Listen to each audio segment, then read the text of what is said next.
Prezident İlham Əliyevin müvafiq sərəncamı ilə hakim vəzifəsinə təyin olunan şəxslər arasında vəkillər kollegiyasının 12 üzvünün yer alması olduqca yüksək göstəricidir.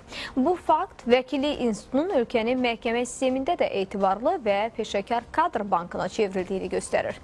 Bunu vəkillər kollegiyasının sədri Anar Bağırov vəkilliyə namizədlərin and içmə mərasimində jurnalistlərə açıqlamasında deyib. Onun sözlərinə görə 2018-ci ildən etibarən vəkilliyə qəbul prosesi daha da genişləndirilib və bu müddət ərzində ümumilikdə 16 test imtahanı keçirilib. Həmin imtahanlarda 6893 namizəd iştirak edib, onlardan 2036-sı uğurla icbari təlim mərhələsini başa vuraraq and içib və kollegiyanın üzvü olub. Bugünkü tədbirdə daha 50 namizəd kollegiyaya üzv qəbul olmaq üçün and içib. Onlardan 6 nəfəri regionlarda, 44 nəfəri isə paytaxtda fəaliyyət göstərəcək.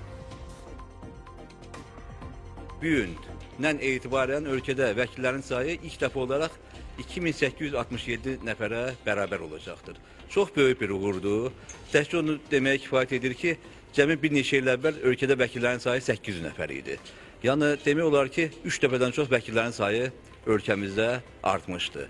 Eyni zamanda məlum oldu ki, bu namizədlərin sırasında xanımların da sayı kifayət qədərdir və artıq vəkillər sırasında xanım vəkillərin sayı 22%-ə bərabərdir. Əvvəllər bu 20%-dən xeyli aşağı idi. Yaxın zamanda vəkillərin sayı 3000-i keçəcəkdir.